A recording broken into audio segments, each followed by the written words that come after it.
Bismillahirrahmanirrahim. Assalamualaikum warahmatullahi wabarakatuh. Waalaikumsalam warahmatullahi wabarakatuh. Waalaikumsalam warahmatullahi wabarakatuh. Terima kasih kepada Ibu Pembawa acara, keluarga setiap malam, dan segenap santri Majelis Ta'lim Imam Konser yang sudah memberi kesempatan kepada saya dan juga kita semuanya pada kesempatan sore yang penuh barokah ini untuk mengkaji kitab Merawat Cinta Kasih terjemah Qurratul Uyun. A'udzu billahi minasyaitonir rajim. Bismillahirrahmanirrahim. Nahmaduhu wa nasta'inuhu wa nastaghfiruh wa na'udzu billahi min syururi anfusina wa min sayyiati a'malina. May yahdihillahu fala mudilla lahu wa may yudlilhu fala hadiya lahu. Allahumma shalli wa sallim ala sayyidina Muhammad وعلى آله وصحبه وبارك وسلم أجمعين أما بعد. Hadratul kiram, para alimul ulama, segenap dewan asatidz wa ustadzat, segenap bapak ibu pendiri pembimbing Majelis Ta'lim Iwamid On Air, nafa'anallahu bihim wa bi'ulumihim fid dunya wal akhirah. Amin. Kepada yang terhormat beliau Ibunda Isnah Hidayati beserta Ibunda Wijari selaku Ketua dan Wakil Ketua Umum Majelis Ta'lim Iwamid beserta segenap jajaran pengurus hariannya yang senantiasa kita semuanya kagumi dengan semangat jihadnya dalam berdakwah di negeri Formosa ini, dan yang senantiasa kita dukung segenap program dan kegiatannya, yang semoga Allah senantiasa memberikan kelancaran dalam segala aktivitasnya. Rahimakumullah. Dan tak lupa kepada seluruh sahabat-sahabatku semuanya dari kelompok belajar Mawarwangi hingga teman-temannya yang saya cintai karena Allah. Rahimakumullah.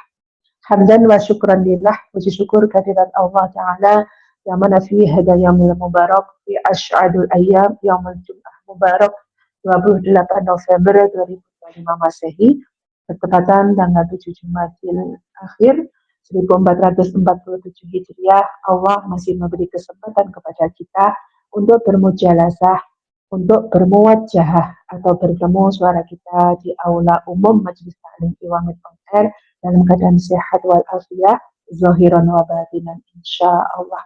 Karena itu, ada henti-hentinya kita semuanya senantiasa memuji syukur kehadiratnya biqaulina alhamdulillahirabbil alamin.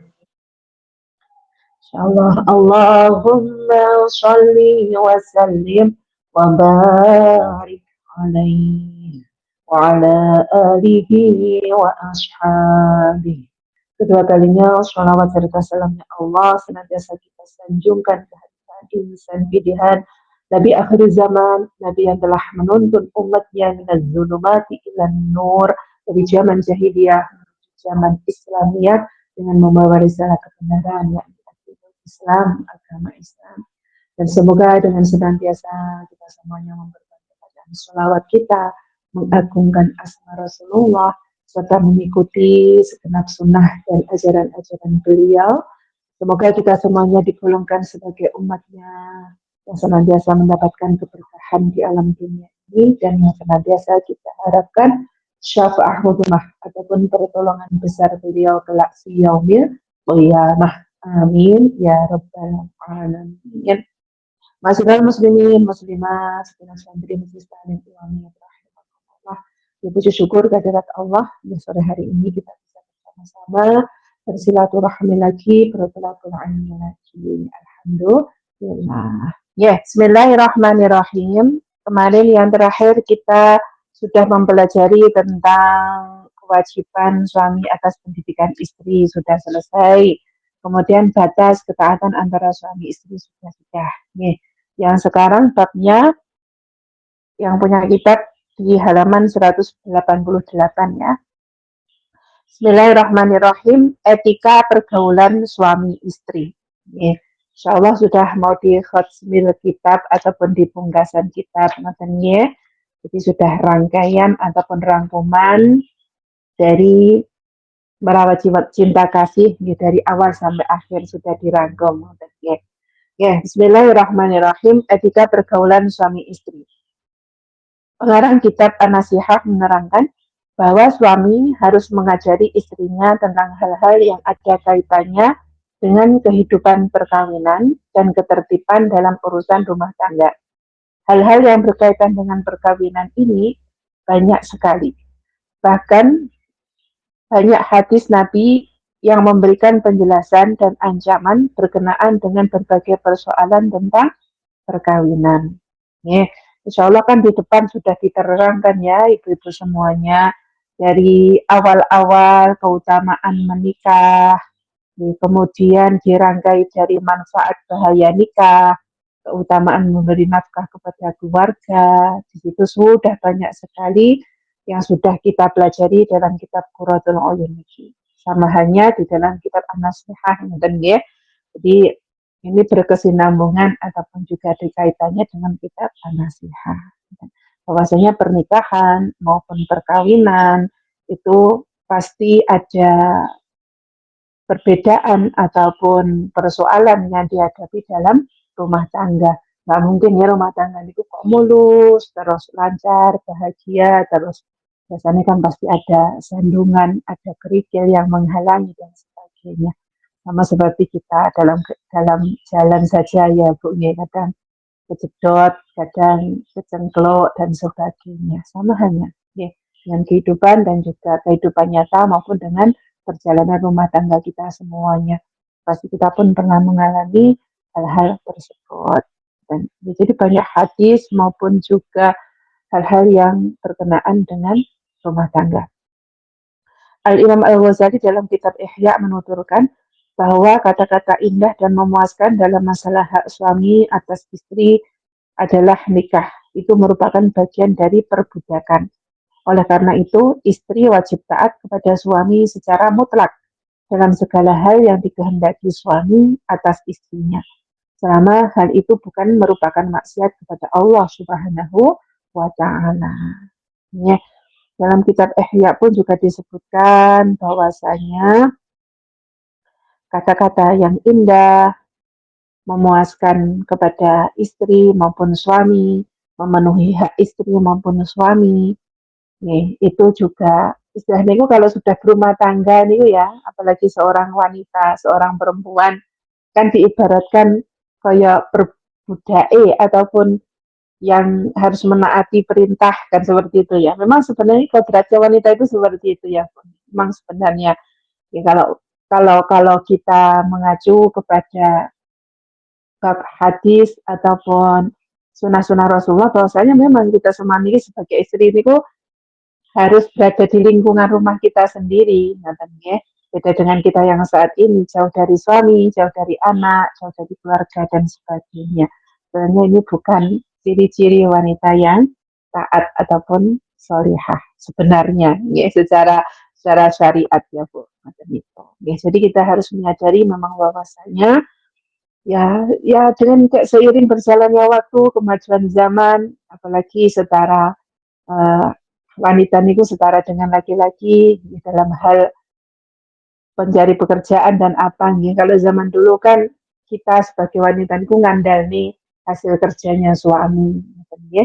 Dari zaman Ibu Kartini saja nih, kita pun juga bisa menilai ataupun juga bisa berpendapat. Dari dulu nih kan wanita-wanita zaman dahulu itu seperti itu. Ya. Dan memang seharusnya memang seperti itu. Tapi karena seiring berjalannya waktu nggak bisa dipungkiri lagi nih kemajuan zaman dan kita pun mengikuti zaman yang sudah modern, semakin maju dan sebagainya, otomatis kedudukan wanita itu bisa setara dengan laki-laki dalam hal pekerjaan, dalam hal apapun. Dan ya, padahal menurut syariat ya memang sebenarnya, yang sebenarnya benar, memang wanita itu harus taat mutlak kepada suaminya. Ya, selagi perintah tersebut ataupun taat tersebut tidak melanggar ataupun maksiat kepada Allah Subhanahu wa Ta'ala. Sebagian ulama mengatakan bahwa penjelasan singkat yang cukup memadai tentang tata krama seorang istri antara lain, ya, jadi di sini dirangkum tata krama ataupun etika seorang wanita kepada suami itu apa saja. Yang pertama, istri harus selalu berada di rumah dengan berupaya membuat kesibukan seperti menenun atau semisalnya. Tidak perlu naik ke atap rumah untuk melihat apa yang terjadi di luar rumah. Nah, sedikit mawon kita semuanya kalah di satu poin niki mawon kita kalah ya. Memang seharusnya kita niki sebagai wanita muslimah, istri yang solehah, istri yang baik untuk suami dan anak memang seharusnya berada di rumah. Ya, tapi karena keadaan, ya, kita pun juga apa, tidak bisa mengelak, ya, takdirnya Allah memberangkatkan kita ada di Taiwan niki. Ngaten ya Bu, tapi tetap saja kita harus menempatkan diri, bisa menempatkan diri bahwasanya kita memang sebagai istri ataupun sebagai ibu tetap harus memperhatikan anak, memperhatikan suami, walaupun tidak secara langsung. Apalagi sekarang kan zaman sudah modern, video call, visi, seperti kita berada di samping mereka di rumah, kan. Yaitu bentuk perhatian kita dalam menjaga anak dan suami, ya walaupun cuman perkataan ataupun ucapan, insya Allah itu sudah bentuk sebagai tanggung jawab kita sebagai istri. Nih, kalau anaknya masih kecil, masih dalam tahap pembelajaran, kita arahkan ke madrasah sore, ke PPA, ngaji dan sebagainya.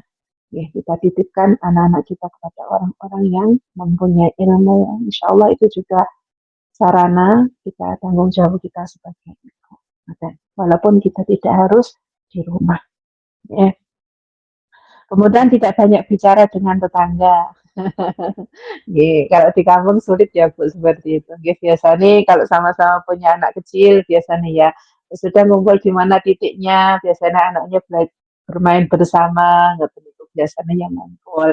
Ya sekedarnya saja, asalkan tidak bergosip pria, asalkan tidak merasani tangga dan sebagainya. Ya nggak apa-apa, ya sambil memperhatikan anak. Dan namanya kita nih kan, ya pasti ya bertetangga itu kan ya perlu ataupun penting. Karena kalau ada sesuatu hal yang mendadak biasanya yang direpotkan juga tetangga kita. Yang penting masih sebatas wajar dan juga tidak melakukan hal-hal yang tidak beretika. Ini gitu. Kemudian yang ketiga, tidak main ke rumah tetangga kecuali kalau ada keperluan. Itu tadi, anak yang masih kecil dolanan ke tetangga, gitu. Dan sama-sama punya anak kecil bermain bersama seperti itu. Tapi kan ya ada keperluan dan sewajarnya saja. Dan insya Allah kita pun sebagai ibu sudah mengerti misalnya anak-anak kita yang masih kecil tadi biasanya dia bikin onar, bikin apa, ya, mungkin kadang namanya anak kecil ya kadang tukaran, sakar-sakaran seperti itu. Nah, kita sebagai orang tua ya jangan kebawa emosi. Anaknya misalnya dicubit di apa, kita balas cubit kepada anak tadi. Dan itu sebenarnya ya persoalan anak-anak kecil itu tadi, yang namanya anak kecil kadang rebutan mainan dan sebagainya, kan seperti itu ya. Nah, Niko, insya Allah kita pun sebagai ibu juga harus memperhatikan anak. Kalau anak salah ya tetap disalahkan, kalau benar ya kita benarkan. Nggak harus anak EDW kemudian salah benar dibener nih, ataupun kita membela anak walaupun juga dalam posisi salah. Dan yang keempat, selalu menjaga suaminya, baik ketika suaminya ada di rumah maupun sedang bepergian. Ya, menjaga suami, menjaga rumah, menjaga harta benda suami kalau suami bepergian, baik di rumah maupun tidak ada di rumah. Dan juga biasanya kalau kita di rumah kadang ada tamu-tamu ya, mungkin kalau kita tamu itu tamu suami, ya misalnya suami tidak berada, posisinya tidak ada di rumah, sebaiknya kita kalau terpaksa berbicara di luar saja, ngaten nggih. Di teras kan biasanya ada ya Bu nyemper, ngaten biar orang pun tidak menimbulkan fitnah, tidak menimbulkan prasangka yang negatif ataupun buruk kepada kita. Ataupun kita misalnya punya anak cowok yang sudah besar, paling enggak SMP lah misalnya nih, ataupun SD tapi sudah besar di rumah untuk menemani, biar tidak ada timbul fitnah. Itu bentuk usaha kita untuk menjaga marwah kita sebagai istri dan juga sebagai ibu yang baik ataupun menjaga ibu perwakilan suami yang baik. Ya, kecuali kalau ada yang mendampingi, boleh saja memasukkan orang ke rumah, tapi kalau tidak ya jangan. Dan yang kelima, senantiasa menggembirakan suami dalam segala urusannya. Ya, menggembirakan suami dalam hal apapun. Ya, kalau kita semuanya sudah paham ya. Ya, baik secara batin, lahir, ya, memasakkan, membersihkan rumah itu memang ada tanggung jawab seorang istri. Ya, walaupun menurut syariat sebenarnya itu tanggungan suami. Kan kita kodratnya sebagai wanita ya Bu. Masa suami suruh mencuci, masa suami suruh memasak dan sebagainya. Begitu ya. Jadi harus kita menempatkan diri sebagai wanita solihah yang sudah diajari tata keramanya dalam beretika rumah tangga ya. Kita menempatkan diri sebagai ibu rumah tangga. Yes. Kemudian tidak berbohong baik dalam urusan pribadinya maupun masalah harta benda suami. Ya, bohong juga tidak dibolehkan ya. Oh, jujur, ya. Misalnya juga di sini, ya, mohon maaf ini banyak sekali persoalan tentang kita. Kadang suami melarang pendapatan kita kasihkan kepada orang tua ataupun misalnya kita mentasyarufkan kepada hal-hal kebaikan. Kadang suami melarang. Ada yang seperti itu, Bu. Atau semuanya fair, terbuka, nggak apa-apa, terserah hasil kerjamu sendiri, dan sebagainya. Ya memang prinsip suami itu kadang nggak sama ya. Mungkin niatnya untuk menjaga hasil kerja istri, ya, biar memang tidak habis sia-sia dan sebagainya. Kadang ada tujuannya memang baik, ya. Ya, kalau seperti itu, misalnya kan kita ini kan uang istri ini kan ya uang istri ya. Kalau uang suami ini memang haknya istri sebenarnya. Tapi kadang kita itu di sini mendapatkan gaji, alhamdulillah. Ya, kemudian kadang kita ingin ngasih orang tua saja harus sembunyi-sembunyi karena suami tidak ridho, suami tidak menyukai dan sebagainya. Sebenarnya ini salah ya. Sebenarnya kalau suami yang ngerti agama nggak berhak untuk melarang istrinya untuk mentasyarufkan ataupun membelanjakan uang hasil kerjanya untuk apa saja. Jadi bukan haknya suami untuk mengatur istilahnya seperti itu. Ya, kalau misalnya kita merasa keberatan suami karena merasa tidak ikhlas, tidak ridho, ya sudah, mungkin kita secara diam-diam pun juga tidak ada masalah. Toh itu uang kita sendiri, hasil kita sendiri, bukan uangnya suami. Beda lagi kalau hasil uang suami, misalnya nanti kita sudah pulang ke Indonesia, sudah duduk istiqomah di rumah, ya, kemudian yang bekerja suami, otomatis kan suami yang ngasih uang kepada kita ataupun istri. Kalau hal seperti ini, ya misalnya jangan mau sedekah, ataupun ada misalnya kadang di rumah itu ada orang minta sumbangan, ataupun apa, ya harus izin suami. Karena memang itu adalah uangnya suami kita. Seperti itu ya Bu, itu perbedaannya.